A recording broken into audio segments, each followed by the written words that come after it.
Boys and girls, ladies and gents, welcome to another episode of Clutch Conversations. It's your boy Mike. We are back at you one more again, Thursday evening, 8 p.m. Eastern Standard Time. So you already know what's the deal. Clutch Conversations coming at you. Appreciate everybody in the chat. We're going to get at you in just a second. I can see that the chat is jumping. So definitely appreciate all the support. Speaking of support, speaking of shout outs, shout out to Takara. Appreciate you controlling the comments. It helps every week. Definitely helps keep the show moving. So I definitely appreciate that. A little bit of housekeeping. If this is your first time in the chat, please hit that like button, hit that subscribe button, and also hit that notification bell so you can get notifications for all the dope episodes with all the dope guests of Clutch Conversations that come out every week. So make sure you're hitting that subscribe button and make sure you're hitting that notification bell and definitely hit that like button. Shout out to the replay game for everybody coming through. Make sure you do the same thing.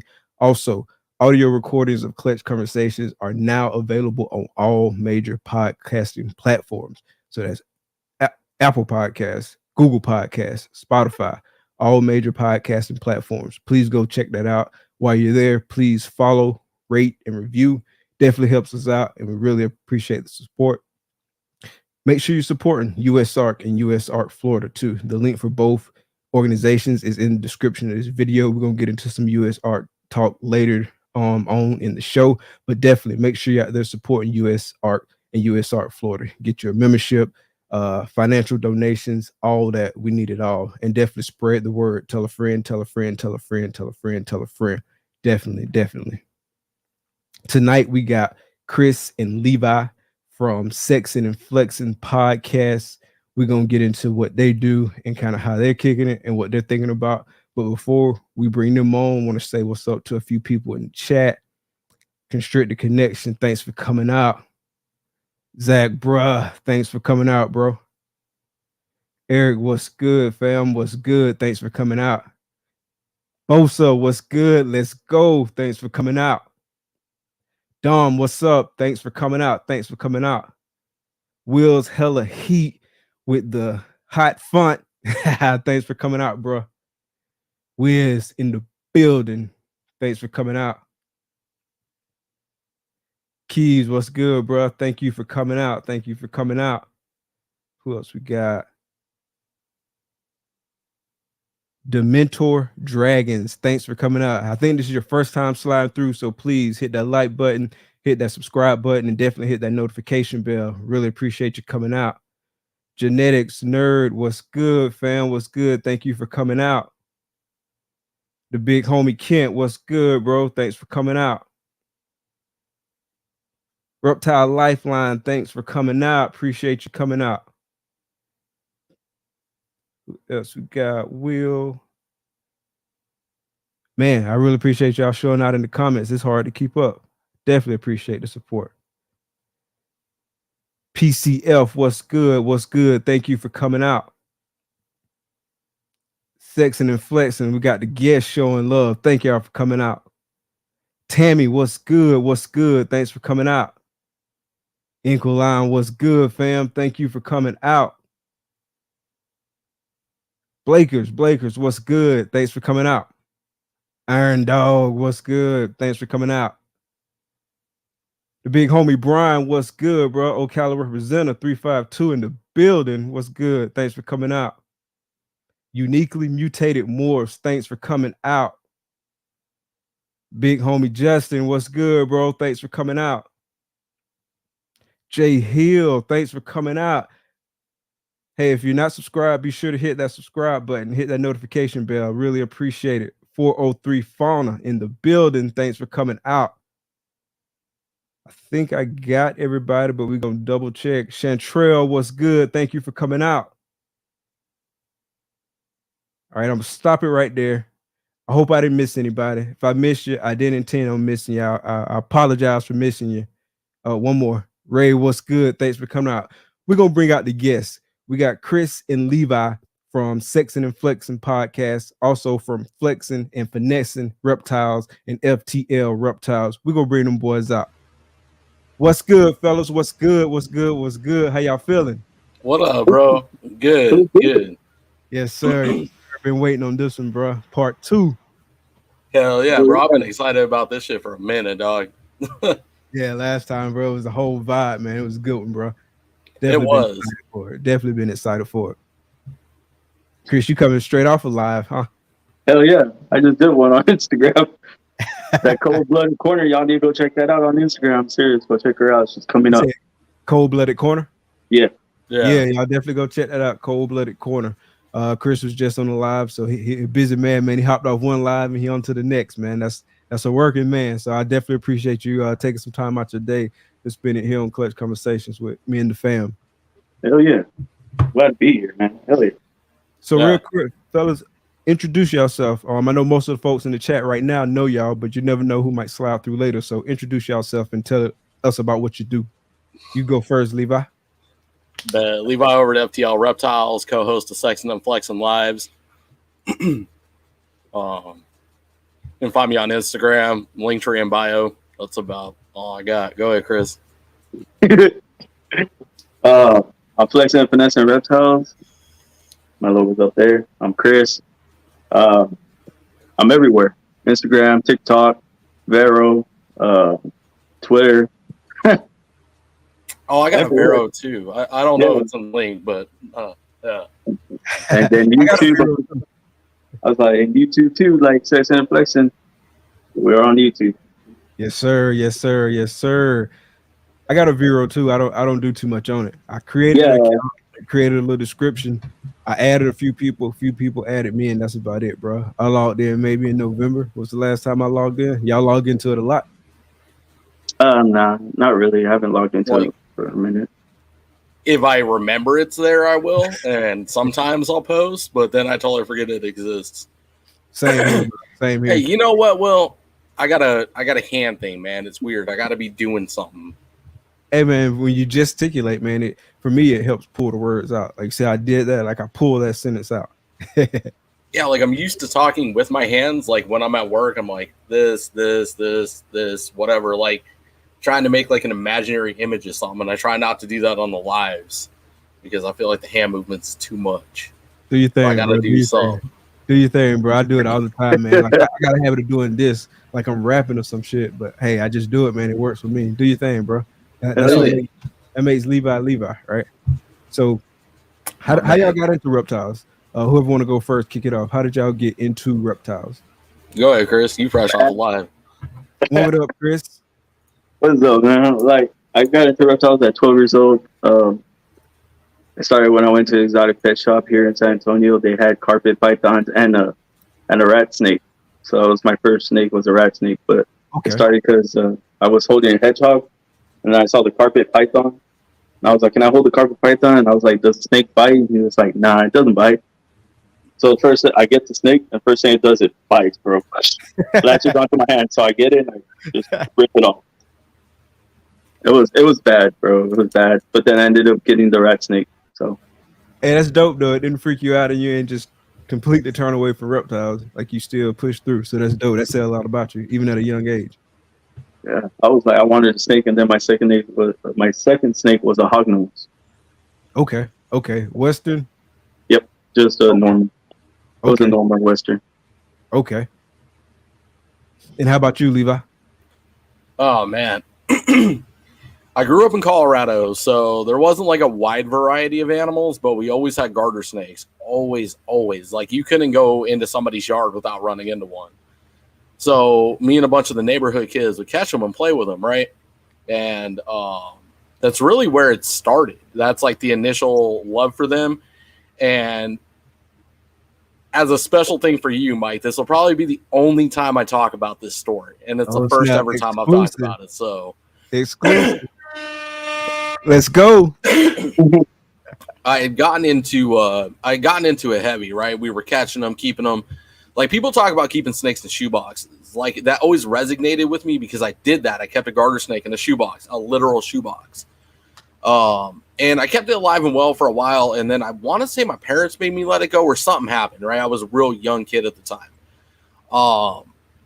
But I got heavy into them and I was like, I wanted to keep going. So I talked to my dad. I was like, hey, I want a pet snake. Somewhere down the road, man, I was real young, so I don't really vividly remember a whole lot about it, but I remember there was a pet shop out there somewhere. I've tried looking it up. It don't exist no more, and there's no real record of it. But my dad went there and he bought me a couple ball pythons, right? I do remember that my dad couldn't get them to eat. And I don't know if my dad ever did research or whatever. Like, again, I was so young, and this is why I advise, like, parents need to do the research. He had bought me two also, and I'm pretty sure they were cohabitated. That might have been a role in it. But again, I don't think back then there was enough information out there to be able to, like, just openly get a hold of information. So they ended up passing, and it was, like, tragic, right? And I never really went anywhere. But I grew up idolizing Steve Irwin, so I never let go of the passion. And, like, on and off, like, I'd be out hiking or whatever, interacting with snakes, not even knowing what herping was. Okay. You know, and I'd interact with them. I'd move them. I'd relocate them because I always protect wildlife. It don't matter what it is. A fucking mountain lion could be standing in the middle of the road. I'm going to find a way to get it out the middle of the road. So I always picked them up, moved them. You know, I was always fascinated with them. It was, you know, something I've always been obsessed with. So life goes on. I moved from Colorado to Arizona, still not real active in it, but again, when hiking or interacting with them, showing love. Time goes on. I'm with my first girlfriend at the time. Snakes weren't a big thing then. Time goes on, and my son Nikolai looks at me one day because hold on, let me backtrack again. This is going to be exclusive. You're going to get the gory details of this. We went out hiking, right? Like at a real young age. I'll tell y'all more about like what went into this and what made it so hard to heart, but that's not for the camera. Me and Nikolai were out hiking a lot. Like I had a part-time job at the time. I was making really good money doing what I was doing. So I had a lot of free time. So I always take him out hiking.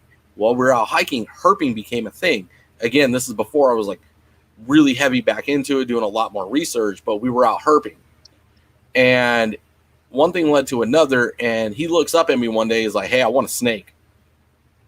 And dude, it's like this freaking nuclear bomb went off in my chest, bro. It was like, no way. Okay, bet. Win. Now, Like I spent weeks convincing his mom, and you know, doing what we had to do to get it. And we went down to Triple L Reptile.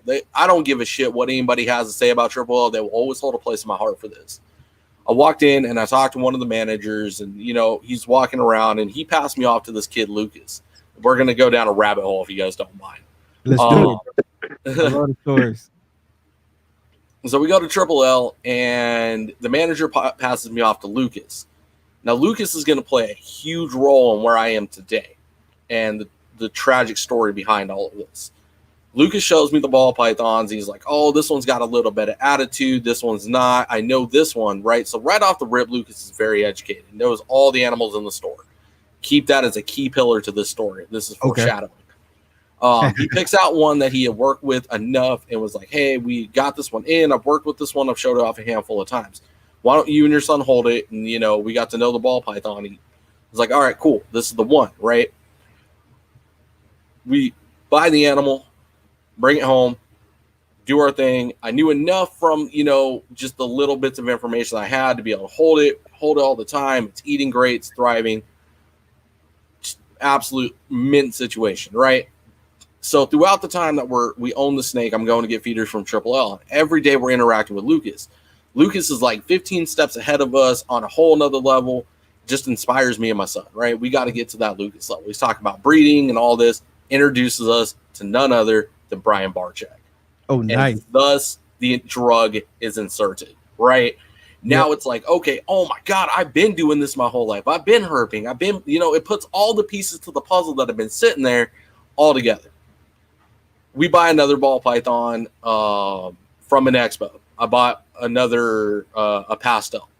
And it was one after another. And at the tail end of it, I think I had like 15 or 16 ball pythons. Breeding plan, so on, so forth. Okay. Met a bunch of people, but let's backtrack a little bit. I go to Triple L to start buying feeders again, or I go to Triple L to buy feeders, and I had found a personal connection on rats. I wanted to tell Lucas what my plans were and how far we had made it because it had been a while. Tragedy struck. Lucas was struck and killed on his motorcycle. Oh wow. 1 week prior to our arrival, and it was one of the most tragic. Like it's hard for me not to tear up because of what Lucas did for us. Because if it wasn't for Lucas, we wouldn't be here. He really sparked that fire. This kid's passion, like you think about, like take MJ's passion into a very young adult, just starting at the beginning of his life and getting something going.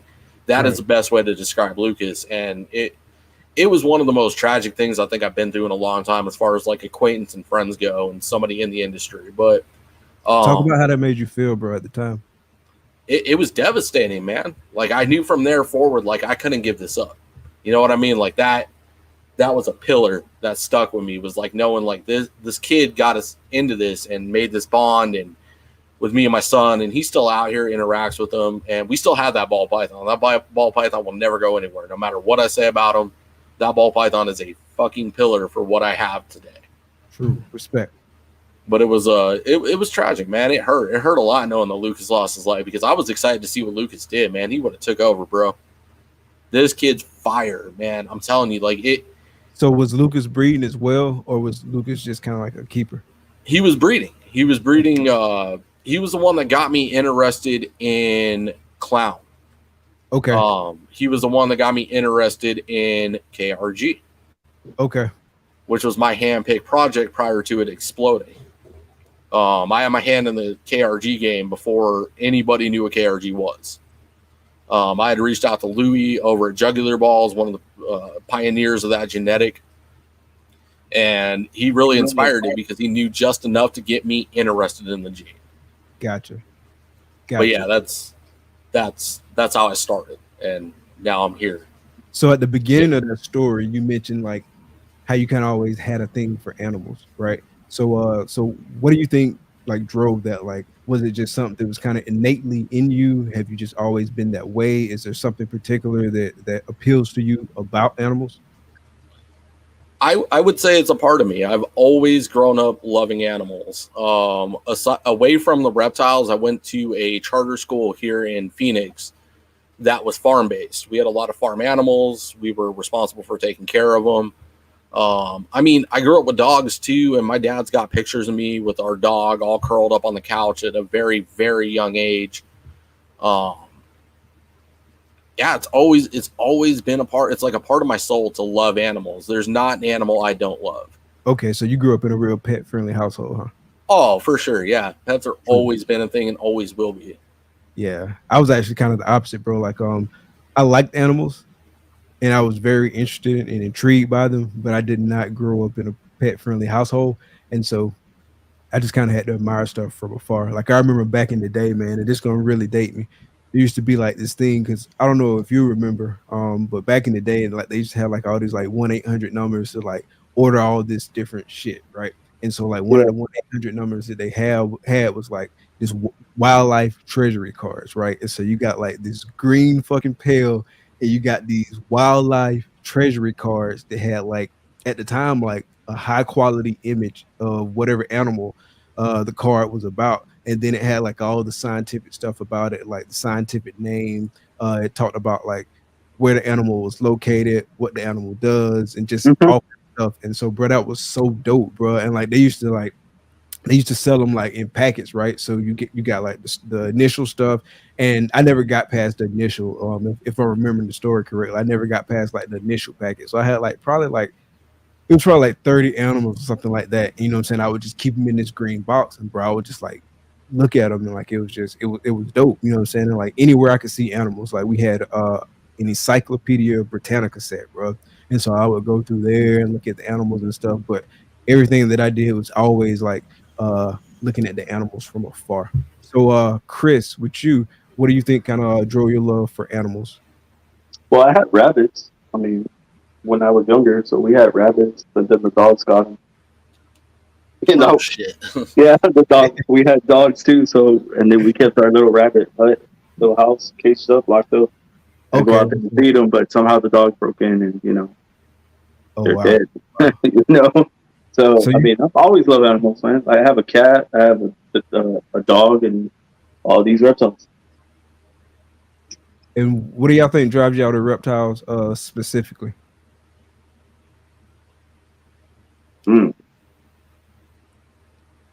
I can answer that one. I'm telling you, man, since I was a kid, I've always been fascinated with them. It's just something. Like, I'm going to drag Whammo into this one. Shout out Whammo. I hope he's in the comments somewhere or watching. But I feel like it's something beyond just this life for me. It's something that's attached to my soul that draws me to them. I've never been scared of them. I've never had a negative image of them. And again, I'm drawn to them. It's almost like a magnet. I love these animals. Since my first garter snake, they fascinate me, man. It's never been that stereotypical, oh, because they're different, oh, because they're scary, oh, because they have a stigma behind them. I'm genuinely drawn to the animal. They just fascinate me every time I turn around and learn something new. It's icing on the cake as to why I work with them. It's literally. Go ahead. Go ahead. No, I was gonna say you touched on the stigma. So speaking of that stigma, what do you think kind of drives that? Like, I feel like it's a lot of misinformation and misunderstanding about reptiles in general, but particularly snakes. I feel like they get the worst rap of all.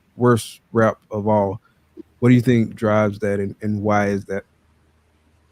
Before I answer that question, are you okay with controversial subjects beyond reptiles? Man, let's do it, bro. Okay. I strongly believe the stigma, and I don't have enough research to be able to prove this, but there are hieroglyphics of it. Almost not hieroglyphics. I'm sorry, that's the wrong terminology. Like old drawings that are dated back very, very young in our existence, and it being drawn to Satanism in the Bible. That the Bible had listed, it misinterpreted in the Bible as a demonic creature, as an evil creature. And I think that's a lot of where this stems from, because people are taught from a very young age. And I'm not intentionally trying to offend anybody or attack anybody. It is what it is. The way you're raised is the way you're raised.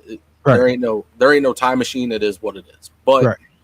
I believe it's that causes that stigma, because then you got oddball people and the weirdos that really just intend to set people off that get into the animal and use that stigma that's built from the Bible and the Satan and evilness to get that attention. You know what I mean? Like, oh, look, I have this giant snake and it's scary, and oh, I draw satanic fucking things on my mom's basement with Cheeto dust.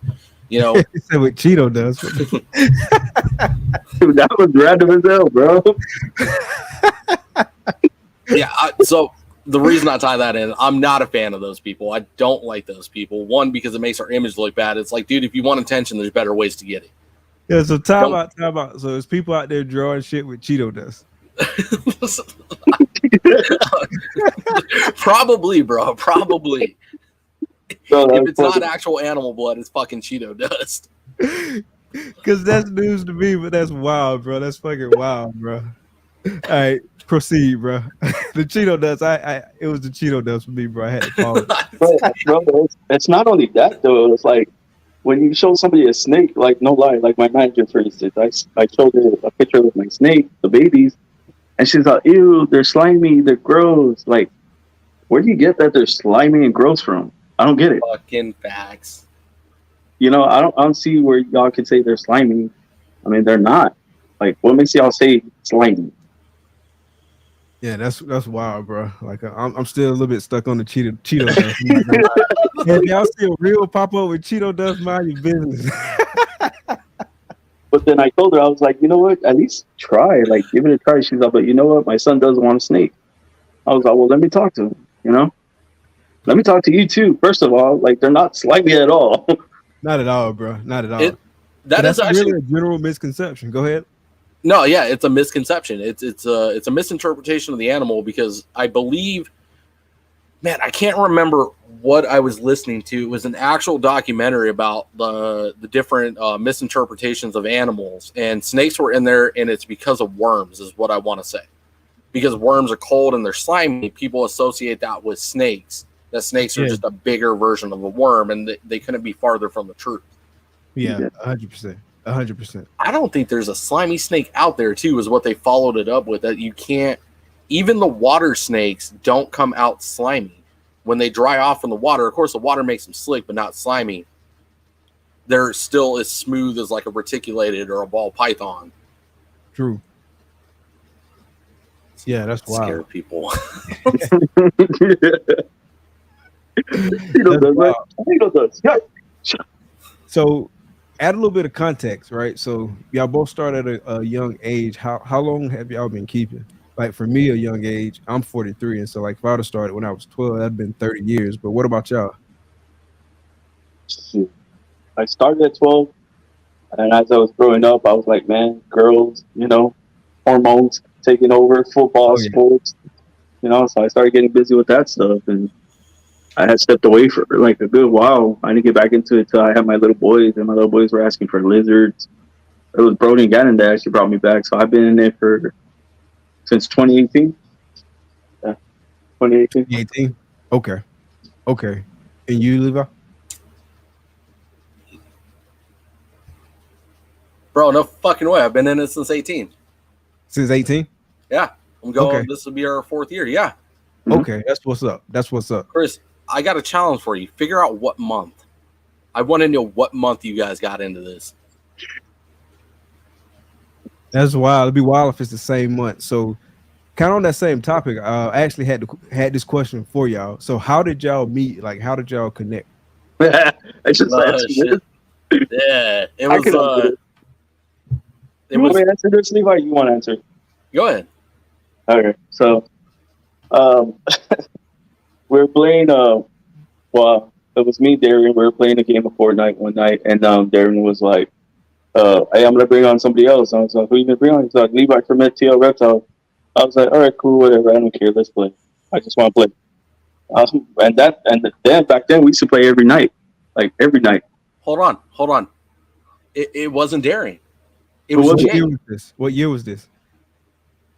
Oh, it wasn't too long ago. It was like what? How long? Since we started the show, right? Nah, we were playing fucking Fortnite way before we started the show, bro. We were because if you go back, I know. So this whole nother fucking rabbit hole, but it was early mid 2020, bro. We've been riding for a while. We just didn't link up like we have for the show. Bro. It's been a hot minute. I'd have to look and see when I downloaded Fortnite because it was shortly after that. And we were playing Fortnite on and off even before we were doing like Instagram shit together. Right? We sound like kids. We were playing Fortnite. You know what? Yeah, we were playing Fortnite. I don't give a fuck what people say. Fortnite is the shit, man. That game is fucking addicting, bro. I had to set the shit down, man. Like even when like someone says Fortnite, I'm like, fuck, I haven't played in a while. Need to go fucking play. Need to fuck some people up. I was beast moding. Yeah. He used to play all the time. I don't think he plays no more. I don't know. Well, I don't know. I thought it was Darren that introduced us, but I guess it was Mr. J. Well, anyway. Yeah, it was Jay, bro, because Jay had brought, I remember that because Jay had brought you in, and then, no, bro, it was Jay because Jay brought me in because you and Brock were playing together. Yeah, it was me and Brock. Like a Reptile gaming group? Yeah. Was that kind of how that was a common thread? Yeah. It was like a Reptile gaming group. So we would like do back-to-back royal victories and people would get pissed and kick us off, block us. Yeah, like they hated us, bro. We were that group, you know? Okay. And then Levi came on, and then Levi would struggle. Now Levi's the shit. Like, I would say Levi's the shit now. Okay, so y'all met gaming, playing Fortnite and stuff like that in a Reptile gaming group, and between the two of y'all, was it just kind of like a vibe, and y'all just start? Yeah, we just started hanging out, calling each other. I gave him my number, he gave me his, and ever since then, brothers were made, man. Yeah, it's really weird. Yeah. Yeah, brothers were a bunch of trash talking on Fortnite and playing around. Bosa said something about y'all forgot the live story. Is there a story? He said y'all forgot the live story already. What's the live story? Oh, the live from I did earlier. I said it was Darian. Oh, okay. Yeah, okay. I said it was Darren that got us introducing talking, but once we started talking, I was just like, or Levi was like, dude, I've been trying to do a show and blah blah blah, and I was like, well, shit. I was like, jump on mine with me, like just one day, and then bam, from there he became my co-host. Gotcha. Hold on, bring Derek's comment back up. Which one? Bring Big D's comment. Oh yeah, he did. I'm not gonna lie. So it also No, I ain't gonna trash talk. That's where it really. Yeah, because Big D's introduced me to Jay. Jay brought Darian. I didn't know that Darian was playing. Jay brought Darian in, and then Jay had introduced me to Chris and Brock. And I knew who Chris was, but we weren't cool at the time. Not that we ever had beef, but I was like, I knew who he was. And then, yeah, it was a wrap from there. Like, it was a giant, like, we made a group and everything, bro. And by the way, I can drop the F-bomb like 40 more times. Don't try me. Hashtag replace Levi. There was no right there in Tito does on a reel. Right. Watch out, you're going to throw some. Did we lose him or did he intentionally get off? Oh, I don't say no more. He said hashtag replace Levi. He replaced himself. I am now Bob. But yeah, that was how it happened. That's how Sexin and Flexin was made. Well, I already had the name and everything because I was doing it on Instagram. Like I said, I was doing lives on Instagram only.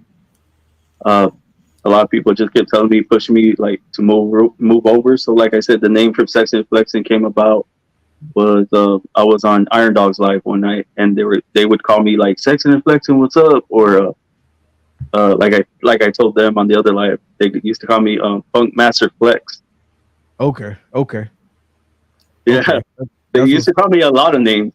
So the one that stuck with me was Sexin and Flexin. Like I would come in and be like, Sexin and Flexin, jump on the live, like come on, So I would jump on, and that's how it came about. They're like, use that for your show.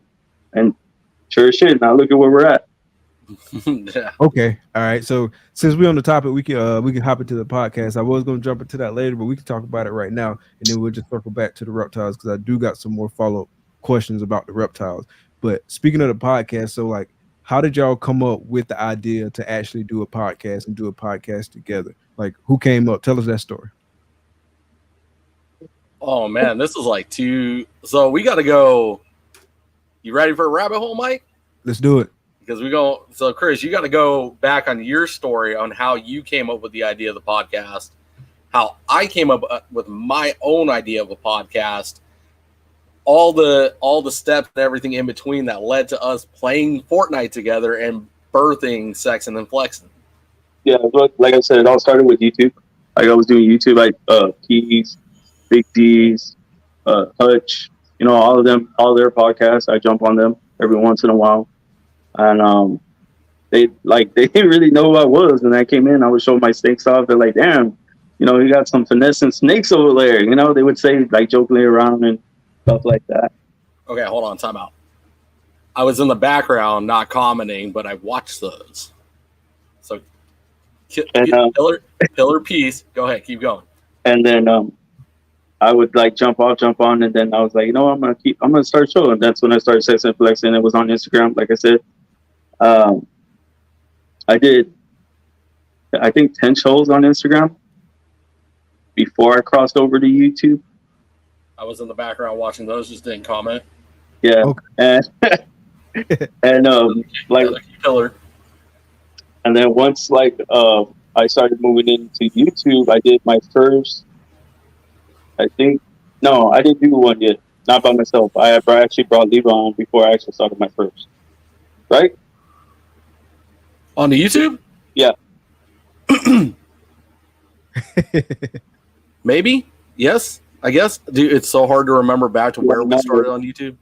It's hard because it was a long way, man. It was a long ride how it all started. But Levi was like, man, I wanted to do a show and all this. I was like, jump on with me, bro. Like, let's see what happens. Sure shit.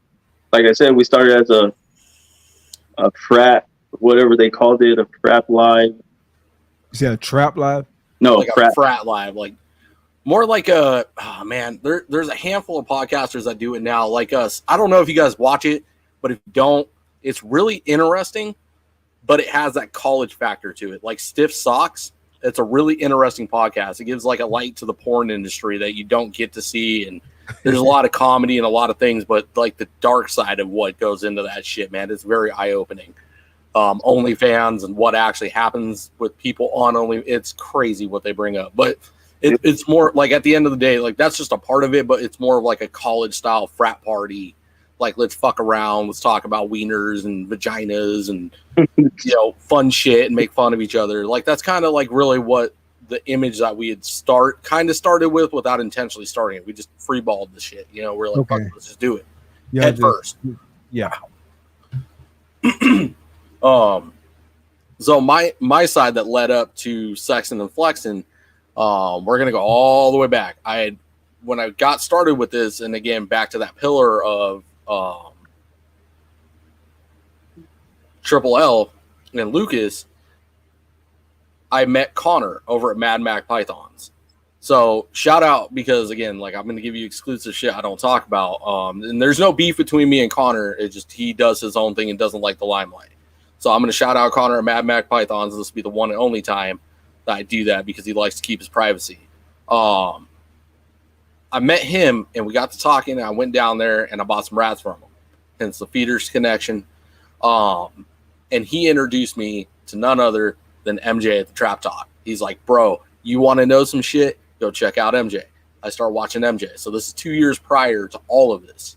Okay. This is at the very, very beginning. Like, probably about a year in is when I met Connor and got introduced into MJ. I was watching MJ show religiously, bro. Like, always watching MJ. I would not miss it. It was like it was literally religious for me. Had to watch MJ. Super entertaining, super knowledgeable. Every Thursday on the dot without fail. Secret shout out to Connor for putting you on. Yeah. Yeah, no, shout out, dude, because it's the best thing that ever happened to me was getting slapped in the face by MJ's podcast, because my God, it was so much fun watching this. And yeah, everyone's going to get a background as to where I got started. Watching MJ, man, it was inspirational. Like, damn, I want to do this one day with the reptiles. Like, Okay. And then on the backseat, you got the, the side quest to the story, meeting different people, seeing different things, expos, Darian, well, no, let's not. Darian's not even a side quest. Darian's a fucking pillar to where I am today. Let me refrain. Talking to different people at the expo and seeing different things, watching different videos. Time goes on. I'm watching MJ, and then Darian, pillar. Darian introduces me to Instagram. He's like, yo, you got to start an Instagram. Me being me, antisocial. I'm like, fuck that. I have a Facebook. That's good enough. Eventually, Darian talks me into starting an Instagram. Darian gets me more into Instagram. Thus burst Chris. I'm watching Chris and watching God, who else would I watch? I used to watch all the Instagram ones, but I never commented because I never cared to make myself known. I was a fly on the wall watching all these lives, and then at some point me and Chris initially crisscrossed was through Darian on the Instagram. Okay. I want to say I jumped on one of Darian's lives and you happened to be on it, and that's like the first initial like contact. Time goes on. I'm getting heavier into Instagram. I'm getting heavier into YouTube. Darian started his YouTube channel where I originally co-hosted. And this is also, thank you, Mike, for giving me an opportunity to clear this up. There is no beef between me and Darian, period. There never was. Me and Darian will let the hype build up. Y'all can think what you want to and come up with whatever games and nonsense drama you want to. There was never a beef between me and Darian. I was co-hosting for Darian, and what happened is my schedule went to crap. We moved over to 410s on my job. I was miserable. I hated my fucking life. I hated that fucking job. Everything just kind of fell apart. So I wasn't as available. So Darian kept doing his thing, and I kind of just fell back and started, with the Instagrams again and watching and being a fly on the wall. My son gets into Fortnite. One thing leads to another. Chris's story and my story now start to merge. There's a lot of other side quests that go into that, but for the main part, that's how it all started. And I told Chris, I was like, I was co-hosting for Darian. I liked it. It was fun. I want to start a show. Chris goes, oh, well, I want to start a YouTube too. Thus birthed this, what people in the comments are calling the Levi and Chris relationship. Bromance to the max. Let's go. Genetics Nerd says sounds like y'all a married couple. We fight like a damn married couple. Bro, you should hear us on Fortnite. You think this is bad. Here's on Fortnite. So we're gonna do our own version of literally an unfiltered Sexin and Flexin, and we'll stream it from Twitch and me and Chris going off on fucking Fortnite.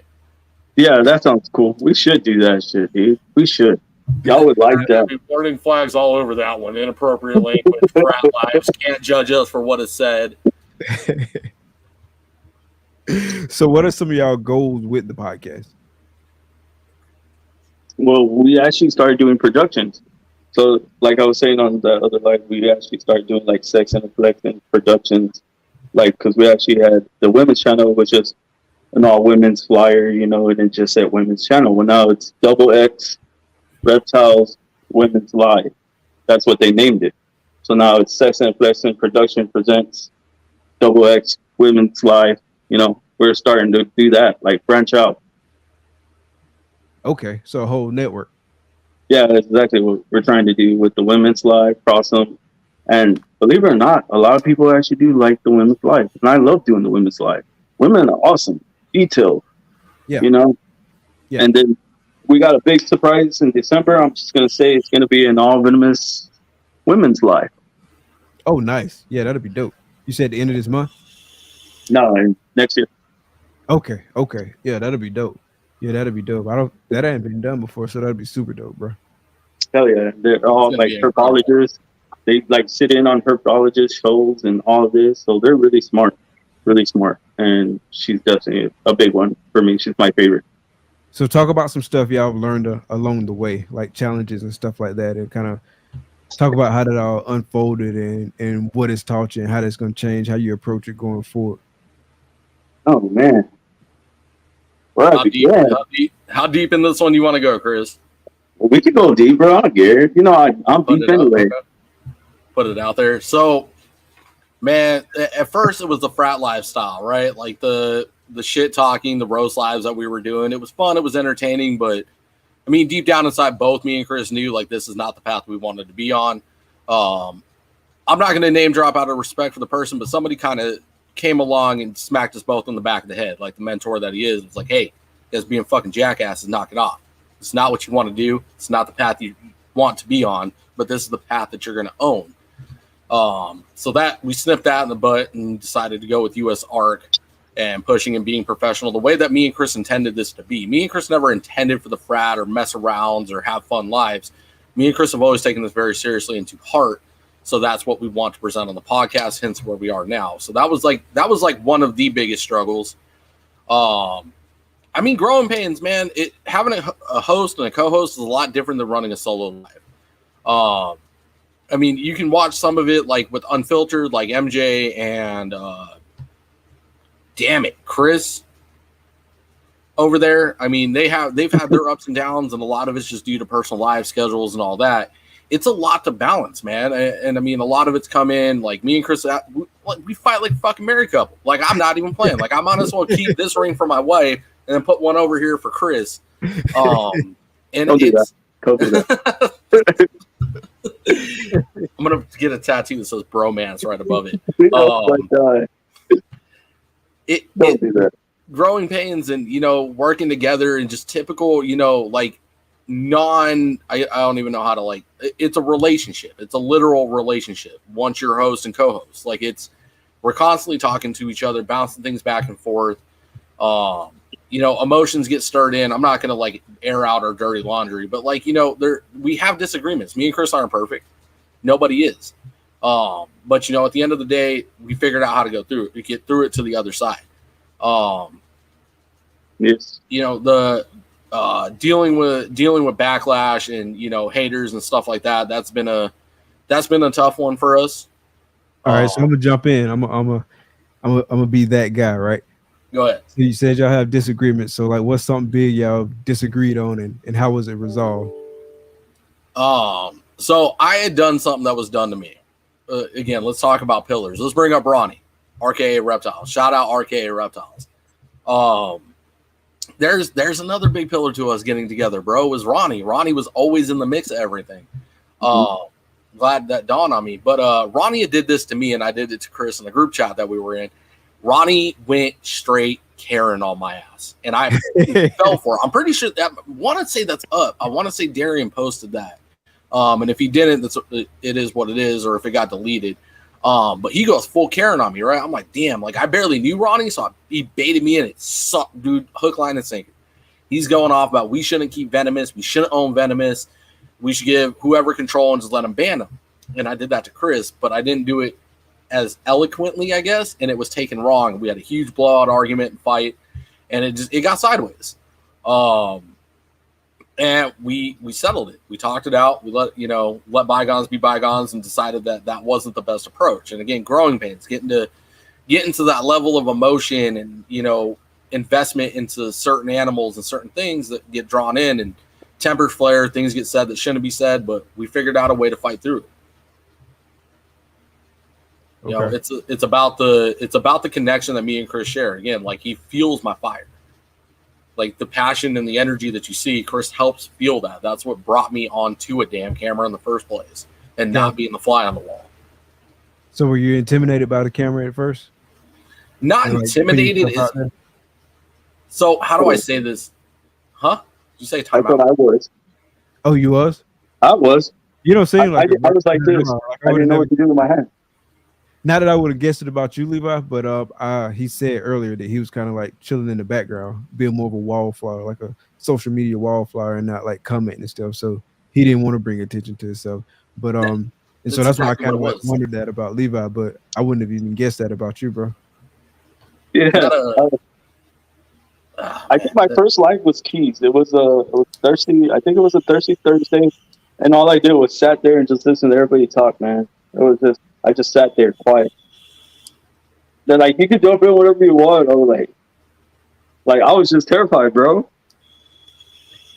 Yeah, it's challenging, bro. Like it's for me. I'm not get out in front of a whole bunch of people and talk kind of guy. So like that was my initial fear. I remember the first podcast that I did. I was a guest on somebody's podcast, and bro, I was nervous as fuck. Like at first I was good. Like I had hyped myself up. I was like, yeah, I'm gonna be straight. I'm gonna be straight.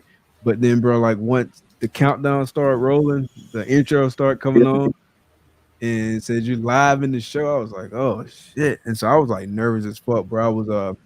I was like probably like stuttering and stuff. Like I think I might even say like when I was introducing myself, I might have like caveated like how dumb I was sounding, or at least how dumb I felt like I was sounding. With like, yo, I'm nervous, man. I'm gonna settle in a minute. I mean, even still to this day, bro, I'd be like nervous or whatever, you know what I'm saying? But you get used to it. And I'm sure it might even be the same for y'all still. Like it's still like a little bit of nerves or whatever, but I'm straight now. It is what it is. Oh, I'm straight. But I would say this: when we got FJ at Billy, I was like, I don't know what to say. Like, what do I say to them? He's like, just talk to them like normal people. They're just normal people. Billy was super easy to talk to. Like, it didn't even feel like I had someone of that stature within the community and within the industry. It was just like, it was easy. It was an easy talk. So, I like being the wallflower. And how do I say this nicely? I don't like people. I don't like social interaction. I am the definition of what is it called? Introvert. I just don't like it. I've never been a fan of it. That's also why I'm drawn to reptiles, because that's one of the best interactions about it. But here we're being exclusive again. I'm thinking about some of the like things I wanted to reveal that I probably will never reveal again. I stone-faced it, and I think I did a really, really good job of bearing. So I'm really good at this in life, and this is not really healthy. Just a piece of advice. Hold on, keep that comment there. I want to touch on that. I'm really good at bottling things up and hiding everything, right? My life could be falling apart. Explosions could be going on, and you would never be able to tell it. During the MJ live, man, when I was like, oh, just talk to him like he's a normal person. I wasn't just talking to you, bro. I was talking to myself. Because when the camera shut off and everyone else was gone, not even my wife was around, I was freaking out, bro. I was nervous. I was like sitting here telling myself, all right, you can't slip up. You got to look professional. You can't stutter. You can't fangirl. You can't do this. You can't do that. I was freaking out, man. It was like the little miniature me inside my head was sprinting around trying not to trip. Was doing a whole like jumping jacks. Like I was freaking out, man. I was super nervous. Like, oh man, I could have threw up when the intro hit. This is MJ that I'm going on with, all right? Because again, like the backstory, I've been watching MJ for 3 years now. coming up on 4. No, 4 coming up. No, yeah, 3 coming up on 4. You know, and I've idolized the man because of what he's done and how he goes about things and how much I feel like I could relate to MJ, some of the struggles he's faced in life. You know, it was just like, man, my idol is on the other side of this. I was freaking out. Billy, I wasn't like, I was a little bit nervous. You know, the tiny me was like walking back and forth a little bit, thinking about what to say, you know, like how, because I got out of ball pythons and there was a lot that went into it. But, yeah, see, man, Keith said this better than I did. And I said this before too. You get the nervous energy, but then you just like channel it in a different way. Right? But yeah, that's a dope ass comment. That's exactly what it is. But I didn't learn that till my second life. So let's go back to genetics nerd real quick. Yeah, Chris, did you know the monster that you were going to create? Did you know the Frankenstein that you were putting together? No, I did not know. But whatever we did, people liked it, you know? Oh, no, you done awoken a freaking demon. Congratulations. Hashtag replace Levi. You never knew that was in you. So what do you think, like, what's one of the most important aspects about being a podcast host? Listen to the people in the comments. Like Levi said, we had people actually come up to us and be like, why y'all doing stuff like that? Y'all could be so much more. It hurt. No lie, it hurt when we tried to get the US Arc on our show. And you know what they told us? Tell them, Levi, what did they say? We were turned down. They said no because of the frat style live and the lack of professionalism. And it was just an image that they couldn't be tied to, right? It was nothing against us personally, but it was against the podcast and the image that was portrayed. So yeah, that one stung, man. That was a low blow, not like a low blow delivered, but it hurt. It hit home. It was like a blow straight to the gut. There you go. That's a better analogy. But it was also like a wake up call, like something. It ain't knock y'all out though. You know what I'm saying? Y'all just learn from it. Yeah. So like the growing pains, man. And yeah, Christina, you don't know me in real life. Outside of the camera, it's Jekyll and Hyde. I don't know what it is. It's only the podcasts. It's literally. Oh, he froze. Oh yeah. No. I was wondering if it was me. I had looked down to double check my internet, make sure it wasn't me. Finish that. I was like, I'll finish that. It's literally Jekyll and Hyde. Like on the podcast, he's professional. He brings the controversy, brings the heat. Sorry, everybody, you froze. I'll finish it for you. No, you're good. And but yeah, that's what he does. He likes the controversy, and I start that shit up. You know, or I'm more of the calm side. He's the, you know, he likes he likes that fire. Yeah, Chris saw a little tiny ember. It was like, oh, let me dump gasoline on that. That's what's up. So, do you feel a responsibility now as a podcast host? Like, how do you feel about that? I do. Talk about that.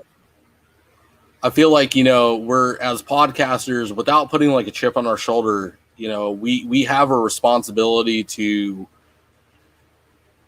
portray the industry correctly and not ruin the image that US Arc and all these responsible keepers have fought for to be responsible keepers, and to bring professionalism and knowledge to the industry. You know, we have there's a level set already that we have to come up to, and we have to uphold that being podcasters. You know, we can't spew nonsense. We can't spew uninformative information, false information. We gotta make sure we're on point.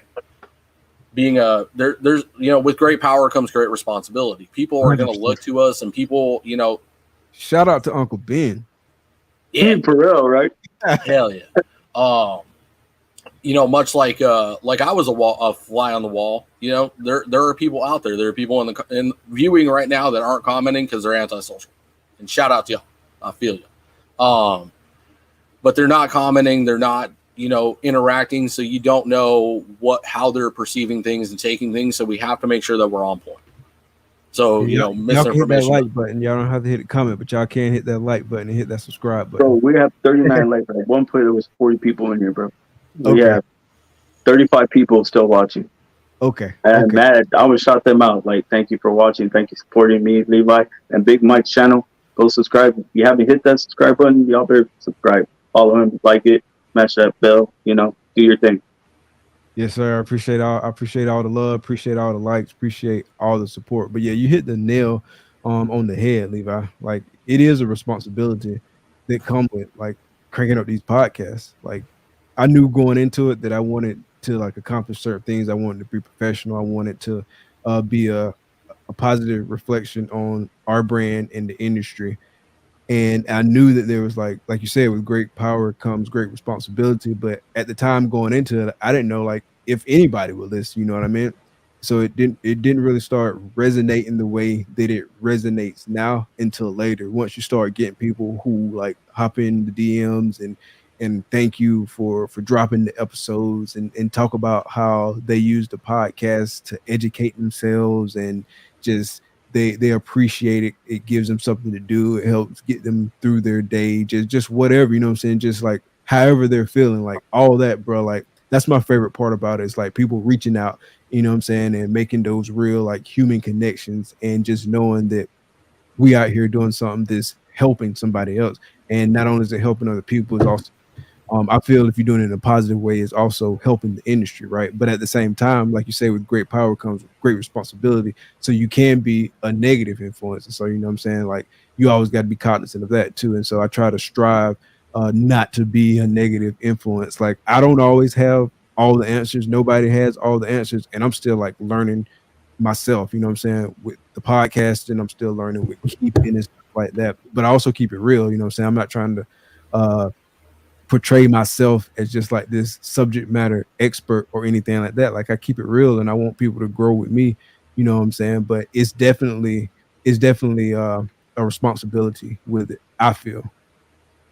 Absolutely. Sorry, I was looking at my camera. Will, I think you need to get your phone fixed, bro. I'm looking at how my camera shows up and it looks fine. I don't know what the disconnect there is. And what's going on? Oh, earlier, yeah, you broke up. No, he said I need to get a better camera. It's coming through crystal clear on both ends of where like the live stream here and then on my phone. And okay, no, I'm not getting rid of the backdrop. The backdrop is my thing. I like it. It looks good to me. Yeah, you're fine. Phone just to confirm. It looks good on my phone. I don't know. It looks good.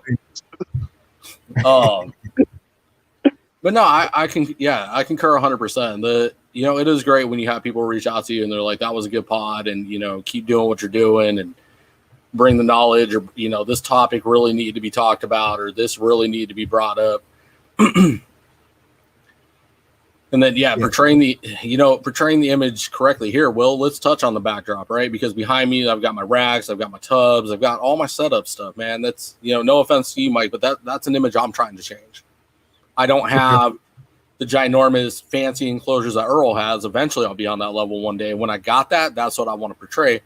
But I had took it to heart watching the Unfiltered podcast when Ryan McVeigh was like, hey, what if we stop that for a little bit? What if we stop it all together and either do a backdrop or, not show off the behind the scenes stuff.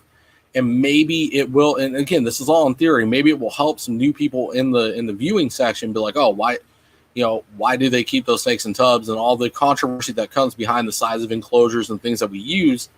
It gives us an opportunity to really focus on that so we can grab a hold of that question and educate, instead of, when we're doing a podcast, we don't really have time to touch on that one specific subject in that specific moment. And some of it gets overlooked, but versus like, hey, let's go check out my breeding rack and let's do a Q&A in the comments. Why is that snake in that tub? Why is that snake in that enclosure? Why do you do this? Why do you do that?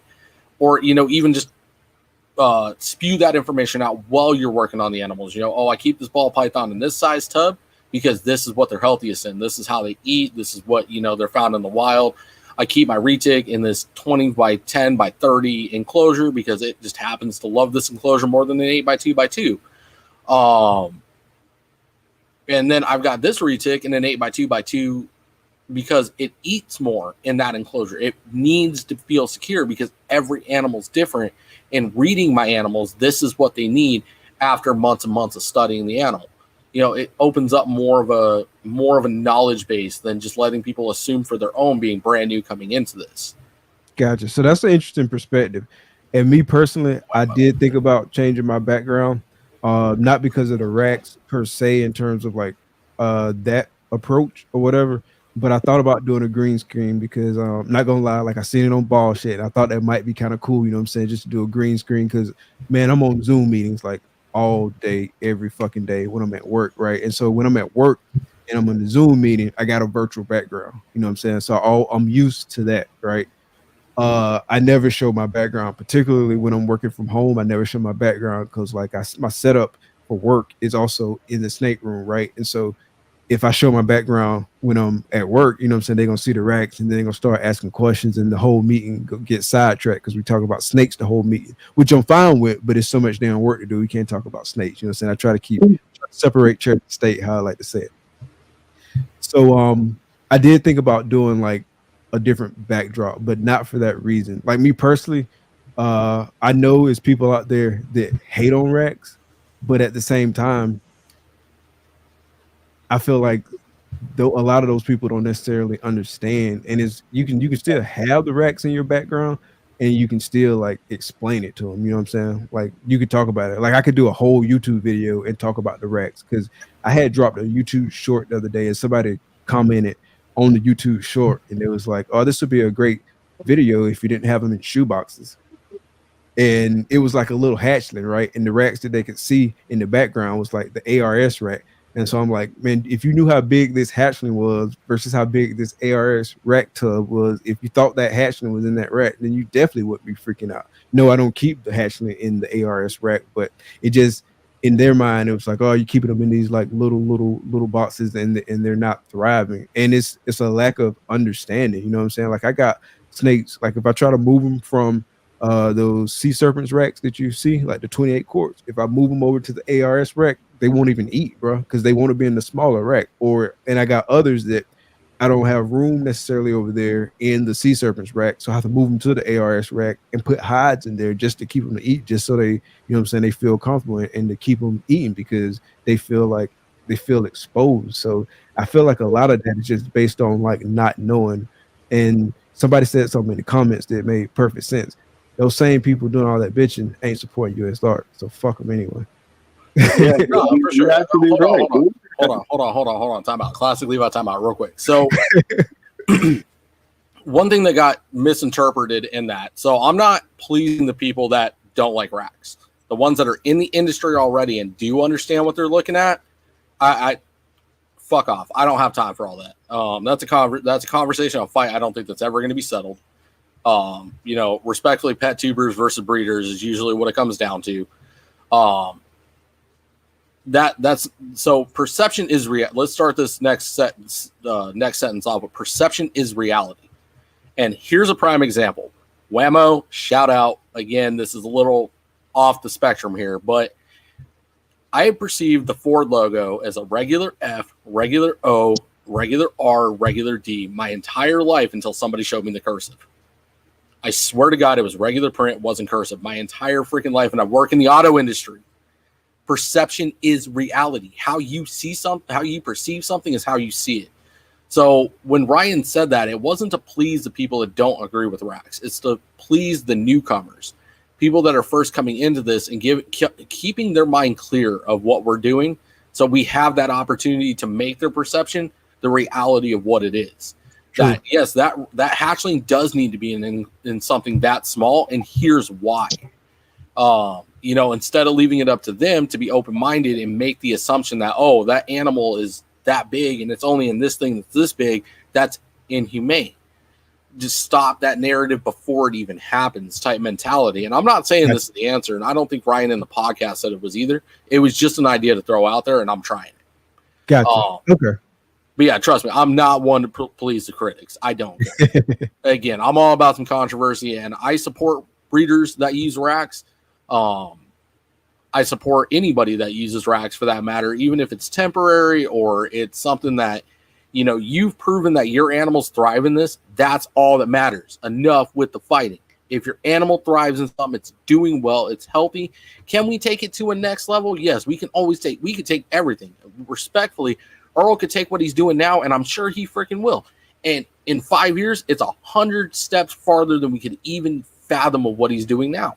We can always do that, but at the end of the day, if you're meeting that, the bare requirements and your animal's thriving, that's all that matters.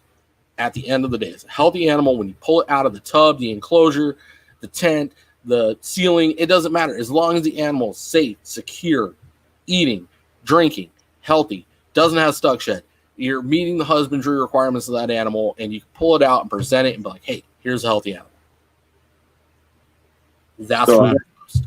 So since we back on the subject of animals, I never asked this earlier. So what animals are you keeping, Levi? And then we're gonna ask you the same question, Chris. Ooh, man. So I have I haven't done a head count in a while. I want to say it's 32. Might be 30, but I work with. So how do you want it? Do you want it in species? Do you want it each specific snake? Species, yeah. Species. Okay, so I work with pythons, I work with colubrids, and I work with 2 lizards. What pythons and what species of each? Like what? And boas. Pythons? Sorry. Okay. The colubrids. Okay. I work with the milk snake. I have a milk snake. I have a gopher snake. I have a king snake. I've got corn snakes. I've got Texas rat snakes. Oh man, I always hate this because I always forget somebody, and I feel like crap when I walk over there and I'm like, oh, I have this too. What an idiot. Yeah, it's all colubrids, and then the pythons. I've got the ball pythons. Not very many. I'm not breeding. I just have ones I like and kept for a long time. Okay. Let's see here: the spotted python, the carpet python, the reticulated python. Why do I feel like I'm missing somebody? I'm missing somebody. Hold on, let me think. Your gopher snake? No, that's not a python. That's a colubrid. And then I got the boas. I got the Amazon tree boa, and then a handful of BCIs. Okay, you said you got some lizards too? Yeah, I've got a leopard gecko and an African fat tail. Okay. And so you're not breeding anything. You're just keeping? I keep, yeah. Okay, are you planning to breed at some point? When I can get my hands on the project that I pick by heart for the super dwarf reticulated pythons. Okay, so you're gonna be a retic breeder. Yes. That's what's up. Yeah, you fell in love with that community. I think I found the project. I just have to come up with the funds to get my hands on it. Man, I breed everything. I got bearded dragons, I got ball pythons, and I got all kinds of ball pythons. I got clowns, I got xanthics, I got pies, got the genetics for urban camels. I mean, you name it. I got the king snake, a albino milk snake, got a day gecko, I got sulcatas, crocodile gecko. I got 30 leopard geckos. I just had babies, so I rebred them. So with all those different species, is husbandry ever a challenge and just kind of like coming up with like a system, like with upkeep and stuff like that? I know for me, it can be a lot of work, but it's fairly like consistent. Like there's not a lot of change, you know what I'm saying? Because I'm just keeping snakes, right? But y'all keeping like all kinds of snakes and lizards and stuff. So how does that work? How do you keep up with it? Same day every week. I have it set same day every week. I take that day. Like when I don't do lives, that's what I'm doing. I'm cleaning, feeding the animals, the reptiles, trying to keep up with them, water. You know, it's hard by yourself. Literally, my boys used to help me. Now it's just hard by myself. Just got to set a day at a time, pretty much, and just keep doing it consistent. Like you said, it's got to be consistency. What about you, Liga? I'm very sporadic, and it is extremely difficult some days. Man, it's like it's a roller coaster. It's sometimes I feel like it's smooth as butter, it's super easy, you know, knowing each husbandry and each rat or each tub, each enclosure, each thing needs to be this. And then there's sometimes where it just feels like I'm climbing a goddamn mountain coming out here. Trying to make sure all the temperatures are on point, all the different humidity levels, keeping track of everybody's health, keeping track of year rates and everything, and what needs to be where and when, who, what, when, where, and why for each species. It does. Some days it feels like I'm looking at Mount Everest and I got to climb it coming out here.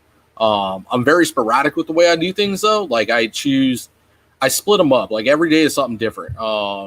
It just depends on who needs the attention. Like the Amazon tree boa, got that animal with shedding issues, so I'm constantly monitoring the humidity. So that's like an every other day, if not every day, animal that I'm popping open the enclosure and working with the animal, checking on its health, making sure it's straight, humidity levels are on point. I told you I forgot one, the blood python, my new a-hole.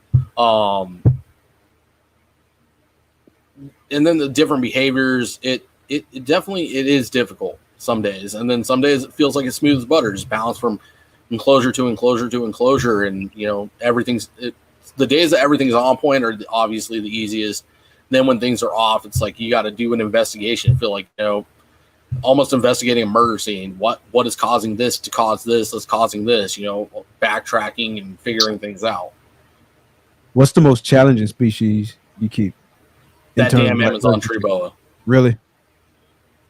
Yeah, because I gotta, they're a delicate species. Everything I've read about them, they're not as easy as people make them out to be. You got to make sure their humidity's on point. You got to watch their behavior, make sure they got their arboreal space. That one is a wild caught animal. I strongly suggest getting into Amazon tree boas. Start with the captive bred. Mm-hmm. Don't go wild caught. Are there a lot of captive bred ones available, or is that one? There are. They're getting more and more. Well, right now they're probably not as openly easily to get your hands on a super affordable one, but every day it's starting to grow because they're gaining traction in the industry. Okay. They're fun. Don't get me wrong. They're an amazing species to work with. If you like spicy animals, because it's just built into them, it's either fight or flight for everything that they deal with. If you move too fast, you're food. If you are too warm, you're food. They're a lot of fun. You shouldn't handle them a lot because they get stressed very easily. But when you do handle them, it's a challenge, man. Let's go. What's it going to be today? Let's go. How big do they get? On average, anywhere from 4 to 5, female 4 to 5, and a male 3 to 4.5. If you're lucky, like they stay relatively small. Yeah, and that makes sense, being like a boreal species. Yeah, and I could be off a little bit on that. Are there any like huge boreal species? I can't think of one. Carpet. What's that? Carpet python. Reticulated. I don't call them like huge. You say reticulated? Reticulated pythons are semi-arboreal, and they're more. The more that I'm reading about them, the more suspicion that they're more arboreal than we've led to believe. That they in Indonesia specifically, you can find them on the tops of the trees. And as snakes are becoming more popular, you're seeing more everyday people videotape different behaviors of the animals. I'm seeing more and more videos of these retics climbing up these giant structures. In a fashion that's natural. They're not doing that to get away. That's just what they do when they get to the tops of these things, and they hang out for a while. So there's more and more traction getting built behind that. And I believe it just based on my retic's behavior. She always got to be on top of something. It's not, I'm trying to get down. I'm trying to chill on the ground. Anytime I'm inside her enclosure, she's around one of the arboreal branches I got set up. She's always on top of something, moving around, sitting on top of. She'll get to the very, very tippy top sometimes. She'll get to like the middle every once in a while when I'm in there, but more often than not, she's at the top, and I never find her on the ground unless she is going for water. Okay. Even then, if I were to like kind of put it up, like if I were to build like a shelf per se and put the water up there, I'm pretty sure she would never touch the ground. Gotcha. Yeah, I didn't know that. I didn't know they spend a lot of time like up high retics. That's the more that I'm reading about it, the more that it's starting to come to light that they are, I guess, they're semi-arboreal, but more opt to be arboreal, even for being that heavy-bodied.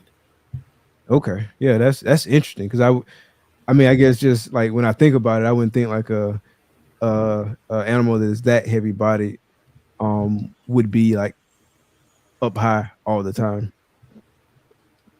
I mean, it makes sense for where they're at in the world too.